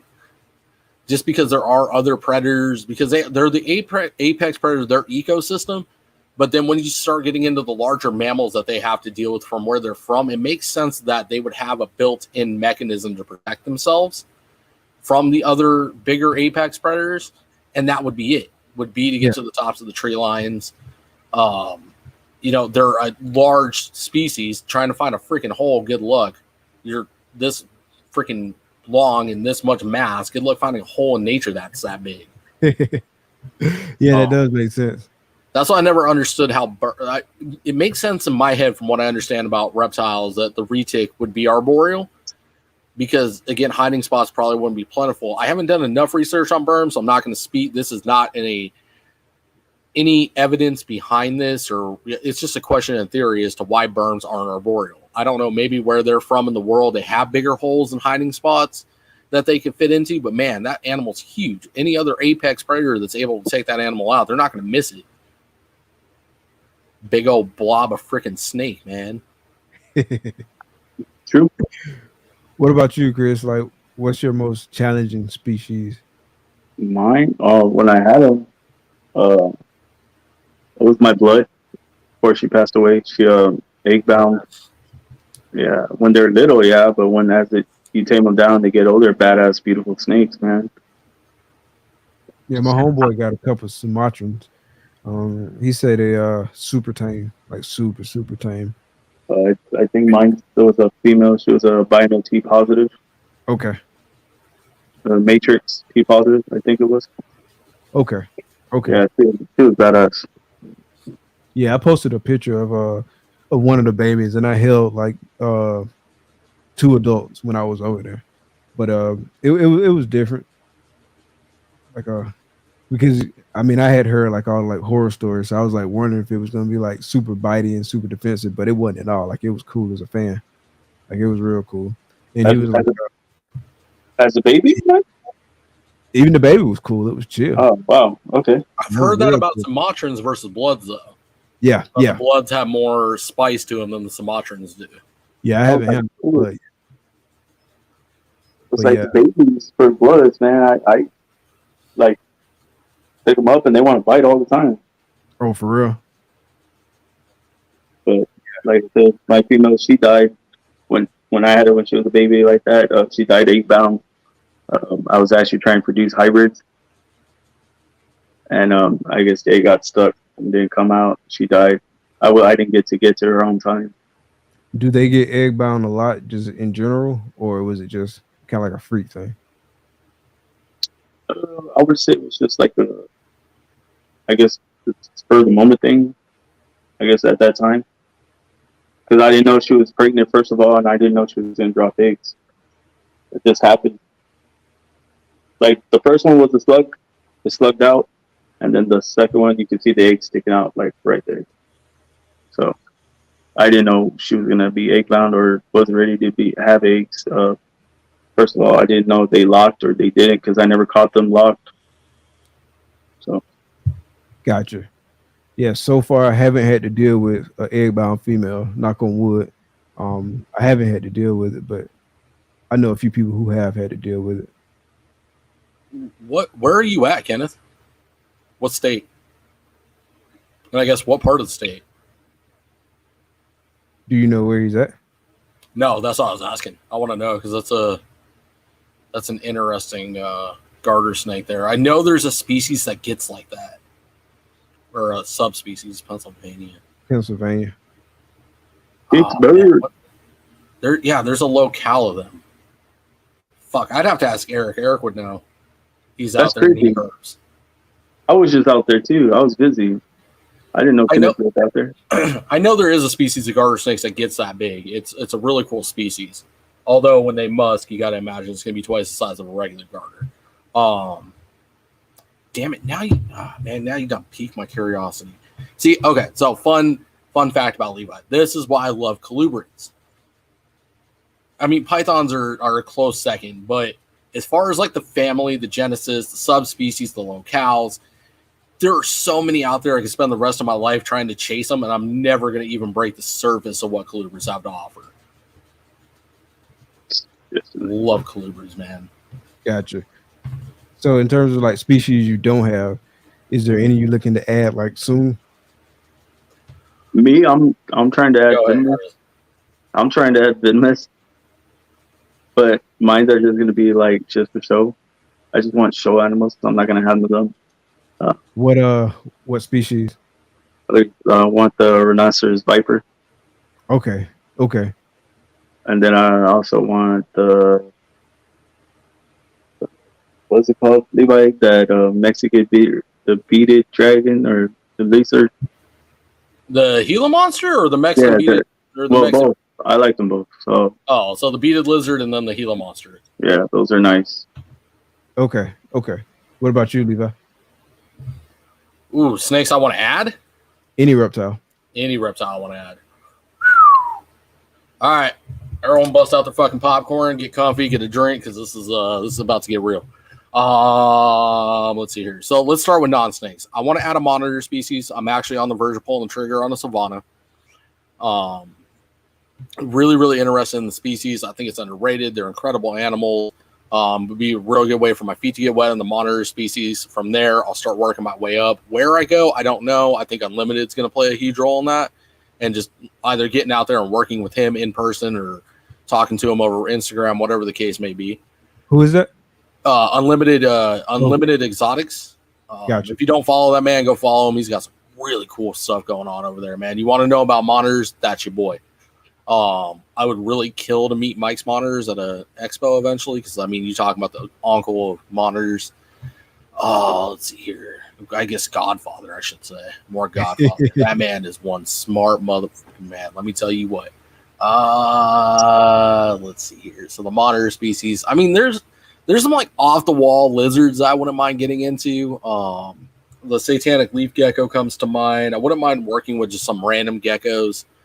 The lesser known ones that are off, just the off the wall, like the snakes, the odd geckos. The crocodile is one of them, but I can't own it here because it's got the word crocodile in it.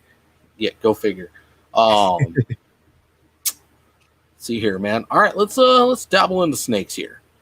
The Dominican red boa is up there. Dumerless boas. Dream plan to add in the future when I have the finances. Madagascar tree boas, if I can get my hands on both the north and the south localities. Man, just about any colubrid that's thrown my way. Like if I was offered a reasonable price to be able to put it to the collection, I really wouldn't say no. In specific, the king rat, the Chinese king rat.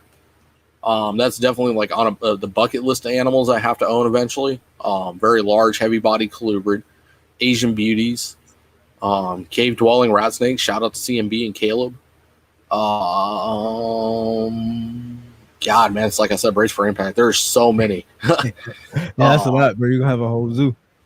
Basically, yeah, man. Like it of animals I want to own, and like when I have a facility, man, it's just all bets are off. And again, getting into that collector mentality, man, it's.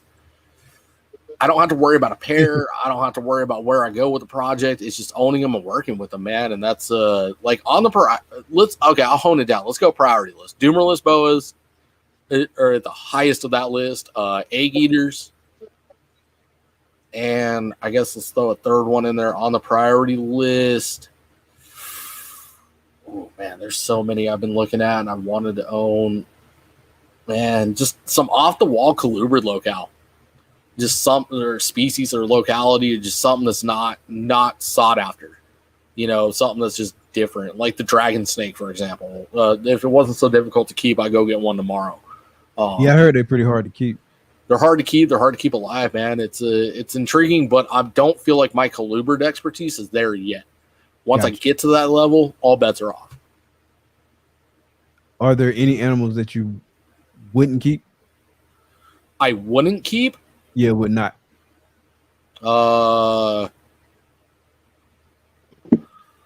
Ooh, man. Venomous animals. I've made up my mind 100%. I will never own a venomous animal. And that goes for snakes, lizards, all of them. I will stray away from those just because, shout out Darian. I said Darian's a pillar, right? I went to Darian one day, side quest here. And I was like, hey, you know what, man? I'm loving what we're doing with the herping. I love the fact that you keep rattlesnakes. I see all these other keepers keeping them. I want to keep one. I feel like I'm ready. I've been working with you. I know enough to get my feet wet. And Darian goes, no, bro. Hold on, time out. There, stop dead in your tracks right there. This is X, Y, and Z, what goes into it. And the one that resonated the most with me was like, hey, that snake, keeping a venomous animal is going to take away from your other snakes. Keep that in mind, bro. Not that you have to shrink your collection, but that's time, love, and care that's going to come away from that boa, that special boa, that your reticulated, your other species that you're going to have to put into this venomous animal, because it's not 1, 2, 3. I can reach into the boa cage no matter how spicy and be like, all right, let's go. Let's do this. Duck, boom. All right, cool. You ain't food motivator. Hey, your attitude's gone. Let me throw you around my neck real quick. Spot clean, put them back. It's not that easy. So from when Darian had said that, I was like, oh, wow, no, you know what? For my safety and, the safety of the animal and not being able to fly through it and all the other nonsense that goes into it, I've decided against it. So, venomous. Okay. Yeah, that's respectable. What about you, Chris? Any animals you would not keep? Komodo dragon. Komodo dragon? It's going to fuck you up. Yeah, you see that? I mean, that's like the only thing I could possibly think of. Oh, and spiders. I don't do spiders. You don't do spiders? Yeah, tarantulas. I don't do tarantulas. Okay. I mean, I have a jumping spider, or had, but I won't do tarantulas. Anything bigger than my hand, no. Gotcha. They just give me the heebie-jeebies, bro. I can't do it. So I heard y'all on one of y'all shows the other day, like make some really passionate statements about US ARC, and y'all talked about some stuff y'all got on the y'all kind of got on the docket coming up for US ARC and kind of raising awareness and stuff like that. So touch on that a little bit. Oh, like you want me to go? Go ahead.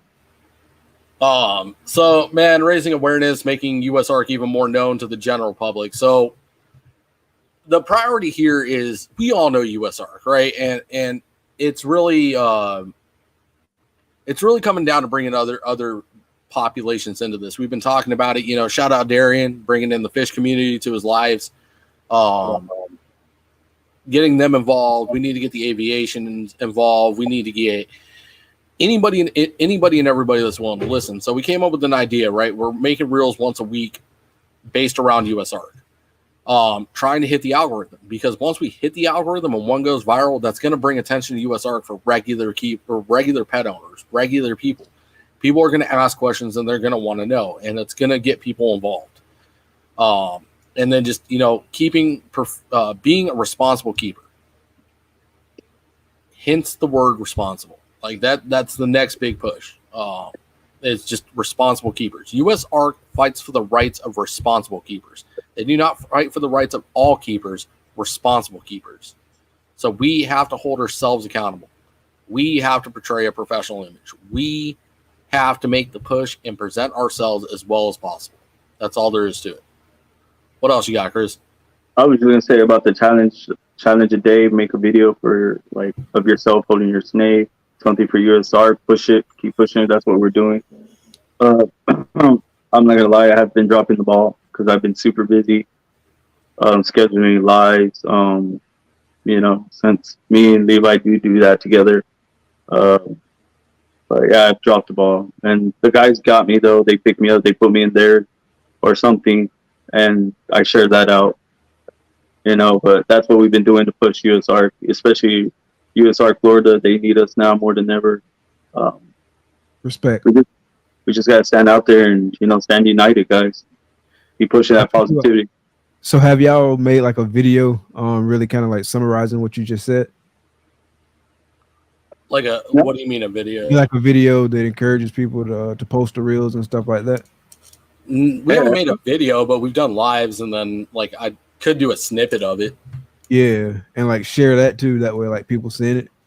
That way, like if they don't catch it live, maybe they catch the video on IG or wherever the video posted at, like something short. Because that's one thing too, is like people's attention spans a lot of times be short. So if you can get something to just get imprinted on them real quick, that's just another way. But yeah, I think that's a dope idea. Okay. I'm just like, yeah, let's do it. Yeah, might be on something else sometimes, man. That's a really good idea. I can't believe I didn't think about that. We promote everything else in videos. Why not that? Yeah, and just the one thing, bro. The one thing. So that we're speaking continuous on. We just haven't done that. Wait, what? I said the one thing that we speak like continuously on, and we haven't made a video or anything about it like that. Make videos about everything else but that, you know. Yeah, for real. That's embarrassing a little bit. Oh, no. I mean, I need to make a video. We all need to make a video. Like everybody need to do it. So yeah. Oh, real quick. Speaking of this, you can clip this one, right? Boza's challenge. Put your US Arc shirt on. My addition to his challenge: get your favorite animal out. Have your favorite animal around your shoulders, or in the video somewhere. And you are so and so with such and such, and you're a proud US Arc supporter. Simple, to the point, but let's show people how many of us are out there. Yeah, just that simple. Yep. Just and that simple. It resonates. Yeah. I mean, that'll probably gain the algorithm if enough people do it. Exactly. Like for common hashtags too. Yeah. I use for your page, YouTube or love or something. I go back and I look up what's trending at the time, and I use those as related as possible. Yeah, I try my best with the hashtags. I don't know if I'm really successful at it, but my most viewed reel that hit the algorithm and did I think it's up to 25,000 now, has 3 hashtags. It just it depends on it has 3 hashtags. It's hashtag boa, hashtag attitude, hashtag spicy or some stupid shit like that. But it has 3 hashtags on it. Sometimes it helps, sometimes it doesn't. It's just whatever's trending at the time. Okay. Oh, I meant so my real use 7 or 8 hashtags. I don't use damn, Chris, our YouTube got hacked or what? No, I was like, "What's up, live?" Like people in the chat. I was trying to tell them what's up, but I guess it autocorrected to Levi. Oh shit! What up, live? All right, y'all take over this. I have to pee real quick. Dude, that's where I just went. Yeah, I had to pee so bad. But I wanted to add something on to earlier, if I can, Mike, about when Levi was talking about the ups and downs on the podcasts and stuff with us. It's good to have a support system. I just want to add the pillars. We have so many, and the pillars for our podcast, no lie, are around our family. I build around you guys. Whoever wants to be lifted, I lift them up with me. So Osa, Whammo, Geo. I mean, we all at every live they give us feedback. Oh word. Critique us. Hey, you could have done this better. Could have said this better. Could have it's like that, and I love that. I love getting feedback. I love getting critique. But it's not bad. We don't fight. We have literally a group chat, and then we call each other after the live. So what do y'all think of that? How did that go? And we'll talk, dude, for an hour. That's dope, bro. Yeah, I mean that's a good way to grow. You know what I'm saying? Getting feedback from somebody who not in the podcast, who looking at it as a viewer. That's helpful. And it's awesome too, because not only is it just the men, we have women in there too. Montana, we got Montana TXM, we got Simple Skills. I mean, it's still growing, man. I got, plus I'm pretty what I want, in my family is just positivity. So I also look for that, how we vibing, how we feel each other, True. So, and then I also throw that out there too. I'm pushing, of course, I'm always pushing the positivity. And when I came into this, into Instagram, they asked me what do you want to do here? I was like, man, right now everybody's fighting amongst each other. Why? And they're fighting over something that happened before you got into Instagram. But I was like, but we all have reptiles. We should all be loving, talking, loving each other. Be supporting, oh, I do that or I don't do that. This is why I don't do that. But nobody knows how to talk like that anymore. Right. They're like, oh, you're doing that wrong, stupid.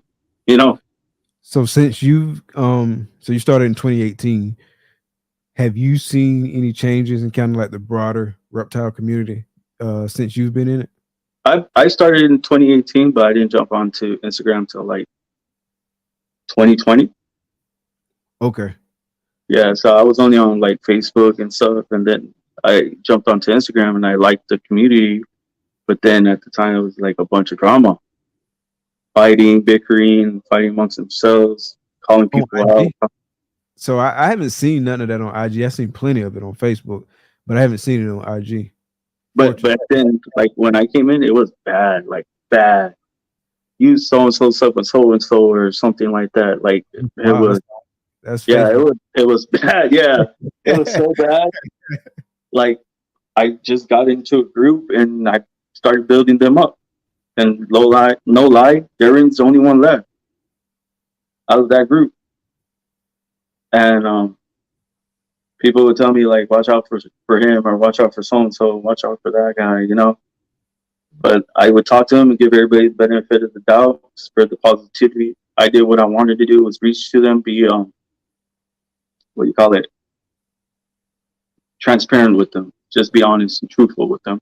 And I didn't change. I never changed. I just kept pushing what I believed and what I wanted to do. True. And from there, we just kept rocking, and I kept rocking. They kept lifting me. I kept lifting them. They kept coming with me.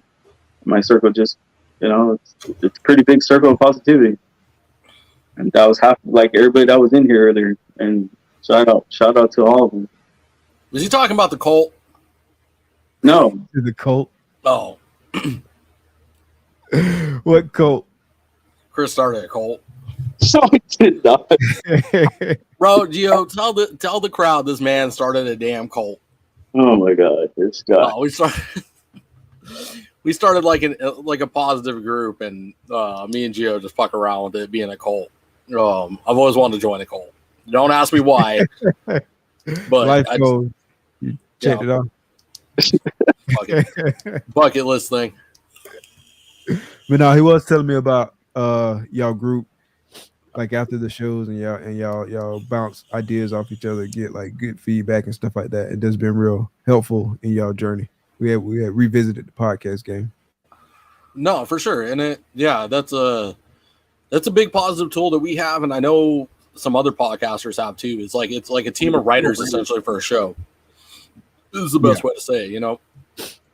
People that don't want to come to the limelight or whatever, you know, they want to do their own thing, but they also want to be a part of another thing behind the scenes. And, you know, me and Chris put this team together. You know, we're constantly lifting each other up, throwing ideas out there. You know, what's the next big thing? You know, what can we change? What can we be better on? What can we get rid of? Type thing, or what can we move on from? You know, that's really where the USR thing birthed was bouncing out, because that's the one consistent thing that kept coming up is we need to make a push for USR. You know, we got complacent after the Lacey Act, and we were like, what can we do to help? Yeah, I noticed that too. Like I don't see as much, and I'm not pointing the finger at nobody, but I don't see as many like US art posts and just like everyone being kind of like gung ho about it. Because we got complacent, we won. Yeah. You know, shout out to Military Morse, because Kayla was the first one to say it. You know, she was like, "Hey, we won. Let's celebrate, but we can't get complacent." And we turned around and got complacent. Yeah, we don't need to get lulled into a false sense of security.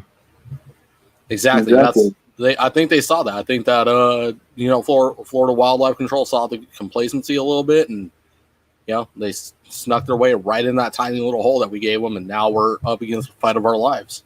Yeah. You know, there's another alert out for Virginia now. Virginia is trying to inherit that crap, banning animals in the transport and whatever. Virginia one. Yeah. But yeah, jump on the USARC website. And it's the second one. Yeah, I'll check it out. They're after Virginia now. But does Virginia even have keepers there? I never hear much about Virginia. Yeah, Virginia's got keepers, bro. Virginia's got a handful of big names over there. I'm like, they're just quiet over there.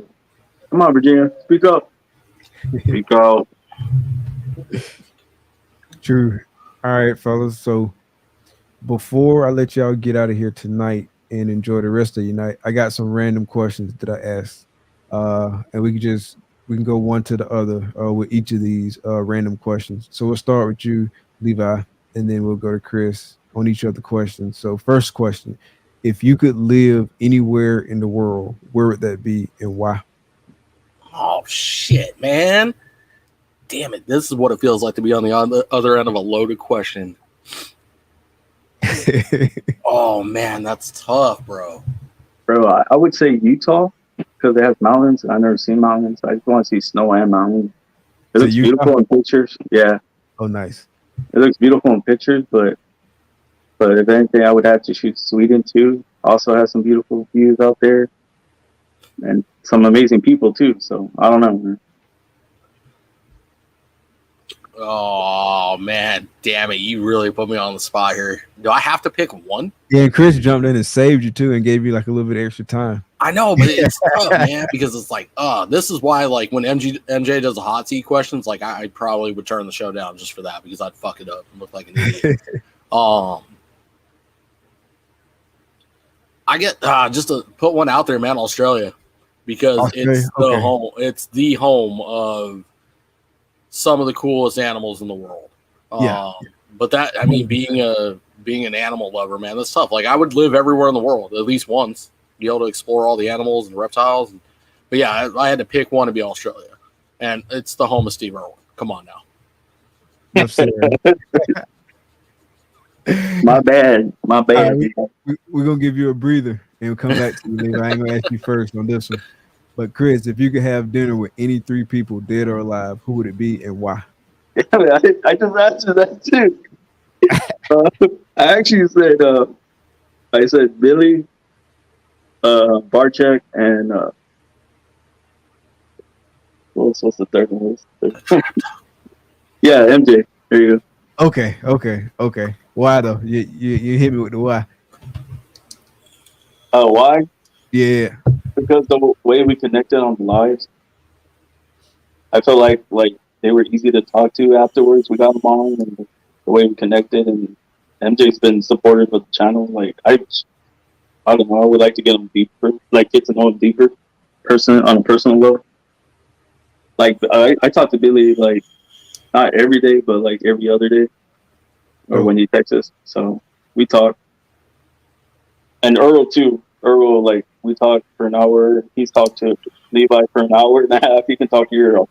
Just knowledge, man.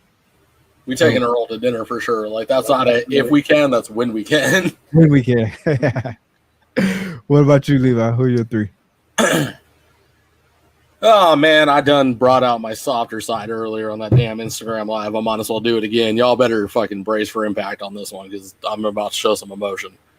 The first and foremost, the most important, you said dead or alive. My late father-in-law. One last time to chop it up and say goodbye. The second would be Brian Barchek. The third would be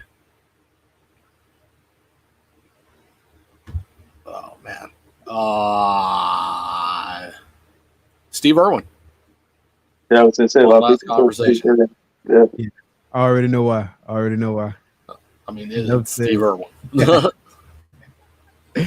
right, so we're gonna go back to back with you, Levi. So if you won $10 million tomorrow, how would you use it? Damn it. Yeah, no rest. Man. All right. So yeah, I was finished. Clear my debt, the debt of anybody immediate to me. So my inner circle, my family, buy a house, buy a reasonable car. And man, honestly, invest the rest of it. Invest the rest of it into power moves to make a larger investment to be able to fund my expensive hobby here. Yep. I think that's everybody's, right? and that would be conservation too, man. I would dump money into USARK. I would dump money into Florida and getting the animals out of there and restoring their wildlife so it's no longer a problem, and helping Florida or helping Australia out with the devastating fires they've been in the United States. Man, it doesn't stop at the 10 million. It goes from those investments into just dumping money into the world and trying to fucking save this thing, man. That's dope, bro. Respect. What about you, Chris? Same. I would invest in the podcast. You know, we would travel, actually. I would start traveling the podcast. I would start moving around, visiting people. I mean, and like you said, invest in myself, the hobby, the animals I have, get them, you know, upgrade their racks. I probably get ARS racks, honestly. Nice. So, Chris, what's one question you wish I would have asked you, and how would you have answered it? That's a good question, man. That is a damn good question, actually. Um, what good question that you would ask me? I would say, like, I don't know, man. That's hard. I don't know. You like save me Most on people right now. say that's the hardest question. They say you owe him one. One question that you didn't ask me that I wish you would have. Yes, sir.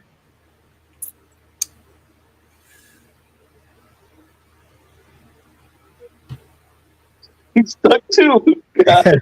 I got it. Why is the sky blue? And why?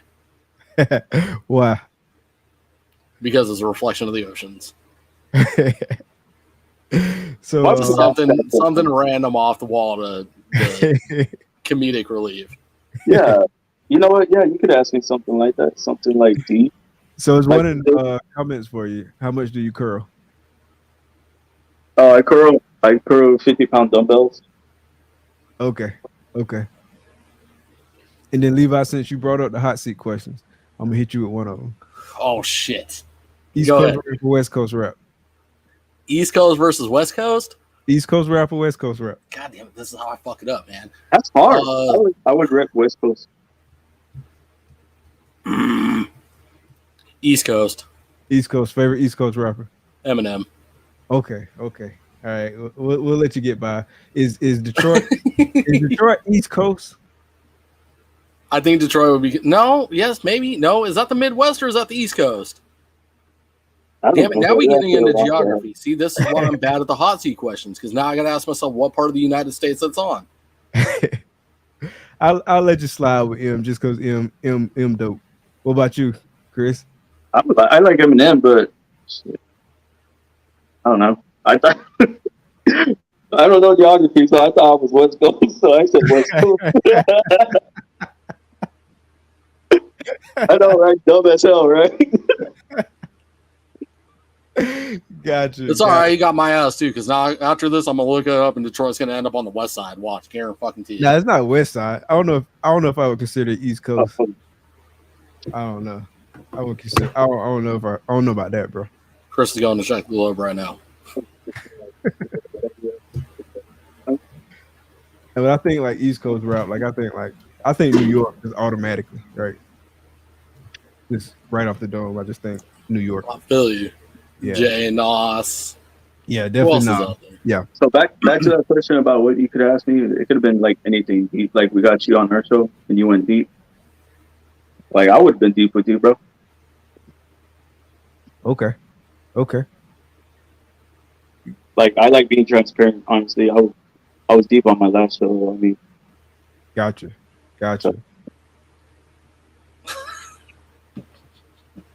Just listen to Levi saying that's West Coast. hell yeah, Levi seems like Mariah Carey. Cap. Anyways, Let's hear it, bro. Let's hear it. I'm gonna get somebody. I seriously, I cannot sing. I I cannot sing. No, Try to this get is not Ray. happening. We tried No. to get Ray to sing. He wasn't singing. Tried to get Pat to rap. He wouldn't rap. I got to get somebody to perform on the show. Keys can rap. Who? Keys. Keys can rap? Keys Yeah, can he rap? Okay. I've seen him done it. I think he's done it on one of his shows actually. So, quick funny story about me singing because I can't sing, and my daughter, my wife can sing. Some wife sings them like a lullaby to go to bed, and my daughter's like, "Oh, you have to sing me a lullaby." I keep trying to tell her I can't sing. I sound like a barrel of fucking monkeys that are beating the hell out of each other. It's not okay. And she goes, "Oh, well, you got to sing me a song. You just have to." So I'm like, "All right, fine." It's like A B C D E F G 1 2 3 4 5 6 7 8 9 10. Time to go to bed. That's horrible. It's a song. All right. You got to do more than that, bro. You got to do more than that. I need maximum effort. Hey, dude, to your favorite Eminem song, bro. Favorite Eminem song, go. My favorite Eminem song? Damn, you guys are bad about this, man. I like, honestly, mine's is Mockingbird. I love that song. Who? Mockingbird from Eminem. Okay. My favorite Eminem song. Oh man, that's a loaded one too, man. You're asking me to go through all his damn albums. I mean, what future, present, past, or I mean, present, past, new or old Eminem? Oh fuck, man. Sing for the moment. Okay, that's a good one. Mine That's a is good hype song. The Way I Am. That's probably my favorite one. That's a really good one too. That's a good one, bro. But I also like the Superman song. Yo, oh yeah, bro. Like, Yeah. Rabbit Run. what's that? Rabbit Run. I don't know if I heard that one. It's on the 8 Mile soundtrack. Go back and listen to it. You'll recognize it. It's like a freestyle. It's a freestyle they turned into a song. It was a really good one. Yeah, I have to go back and look. I probably recognize it if I hear it. I stopped kind of listening to Eminem regularly after what was the album that Superman was on? Was it Curtain Call? Was I Kurt think. Call Yeah, was Curtain the Call. album after that though, right? So after that one was The one that Superman was on was the Eminem show, right? Oh No. yeah, the Eminem show. Yeah, the Eminem And show. Curtain Call was like right after that, right? Yeah, that's the one he was on drugs. No, And then- I think and then- because it was and then Curtain Call and Encore. it was Encore. I can't Encore remember, but was anyway, Encore. whatever album right after the Eminem show, right after the album with Superman, that's kind of where I stopped listening. I listened to that album, I didn't really like it, and then I just kind of like fell off a little bit. Like I still listen to all this old stuff, and I still listen to M and still had like a lot of respect, but I wasn't like on like all the new stuff that came out. But he got a dope verse on Caterpillar, man. That's crazy, man. It's insane, bro. Especially that part about Anderson Silva. You like, damn. Yeah, Yeah. he crushed Yeah. that shit. Yeah, he So- crushed that, bro. Let me flip the question back for you: East Coast or West Coast? East Coast. Nas. Favorite rapper? Nas. Nas. Yeah. Damn. oh, okay, I can live with Nas. I like Nas too. Yeah. Yeah. That's a Yeah, that's a good one. I like Nas. Yeah. I don't know, man. I think I'm taking Jay. You going with Jay? I'm going with Jay. Okay, so who you was going when they was beefing? Oh, Nas all day. I just like Jay more. Like, there's Gotcha. fucking Nas shit on that boy. Like, don't play with me. Nas, no, man. You talk They about killed him him. with Ethan. Huh? Like I feel like Nas won that battle, but Jay-Z probably won the war, like, or at least at the time. You know what I'm saying? But Oh, I mean, okay. they ended up squashing and whatnot. But yeah, it was dope. But yeah, I'm a big Nas fan, bro. Big Nas fan. Nas is one of the greatest, man. One of the greatest. Oh yeah, man. He just like as a lyricist, man. There's not a lot of people that can touch him. Nah, he reminds me a lot of like man, like if you could put Redman's twin on the planet as far as lyrics and lyricism goes, man, he just is fucking second to none. Yeah. Big Nas guy. All right, I fellas. think- Well, definitely appreciate y'all coming on tonight. Tell everybody where they can find you online. Do all your shout outs. Oh, Go ahead. yeah, you can find us on Instagram, YouTube. I got Twitter. You can find me on Twitter now because I don't think Levi has Twitter or TikTok or any of those. Yeah, we both have Vero. Store Frontier. I have Store Frontier. You can find our merch there as well. Shout out You to know what? Reptile Crew. You know what Levi does have? A link tree. Yeah, so does Chris. Yeah. You got one? I haven't seen it. My bad, bro. I was about to call Mine? you. Yeah, I haven't seen it. I didn't see it. Yeah, mine's is always in the description of my YouTube channels. It's right down the bottom. I'm So gonna you have to say grab it. link in bio, bro. Link in Well, bio. I'm gonna come back and add it here because I couldn't find it, and so like I saw his, but I didn't see yours. Well, I'll send it to you. Okay. Oh, did yeah, you post my link tree? to this video? Yeah. Oh shit. Yeah. Shout Is it out. on your I IG? don't Is your see link that tree on you your asked me. IG? Yeah, that's my link tree. No, Chris. Oh. Is your link tree on your IG? Yeah. It is. I didn't see it, man. That's my bad. I missed it then. Yeah, it's like it's there. Yeah, I got a link tree, so you can find me everywhere. Okay. Yeah. Because that's super helpful. That way it's everywhere. I think it should be. You checking, Levi? Oh, I'm checking now Yeah, hold Yeah. on. because I feel bad that I missed it. I was on. One of the questions asked me is like, "Who's my favorite secret hero?" I don't know how I missed it, bro. It must have not been there. Now I'm just clear. I missed it though. I missed it. I'm gonna add it back to the description of this video because that's helpful, man. Because people just scroll through your link tree and see everything and click on all of it. Chris, bro, I know what you're missing from this link tree, dog. I know I'm missing. That one that you're always shouting out. What'd you miss? Bro, no, not even close. What? Where this all started, bro. You're missing your OnlyFans link. Come on now. Oh, whatever, dude. That's only for the women, bro. Women can DM me personally for that. You know Gio wants a link, bro. I think he's earned the status to get in there. You got some feet pics on that, bro? Yeah, just for those weirdos, right? And if you guys don't, go check out Chris's merch store. This boy got spatulas, he got barbecue sauce, he got the apron, he got the grill, the air fryer, he got socks, he got underwear, he got t-shirts, he got toothbrushes, toothpaste.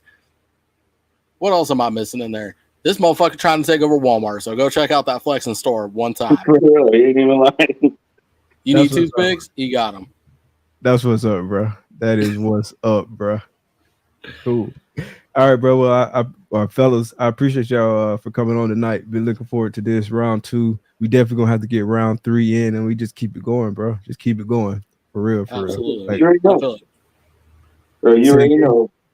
Yes, sir. Yes, sir, man. It's been a good one, bro. I really appreciate y'all coming on. Definitely appreciate everybody coming out to the chat tonight, showing support for the show, showing support for the guests. Definitely make sure everybody shows support for US Arc and US Arc Florida. Really appreciate y'all coming out. Until next Thursday, we got another good one.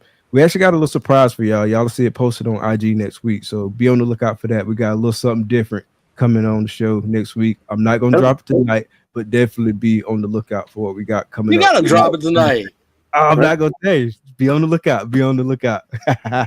How you gonna do that? It'll be coming to IG soon, so definitely be on the lookout. We got a little something different for you. Hey, Levi, real quick, Big Mike. Hey, we got 48 likes, bro. That's almost 50 people. Just me and you, bro. Appreciate you, for real, bro.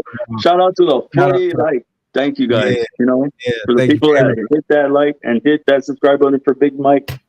Shout out to you guys for making this happen. Appreciate y'all, man. Appreciate y'all for sure. Absolutely. Comments have been jumping off tonight. Can y'all hang around for a few minutes? Yeah. Yes, sir. So everybody in the chat, thank y'all for coming out. Be blessed. Peace.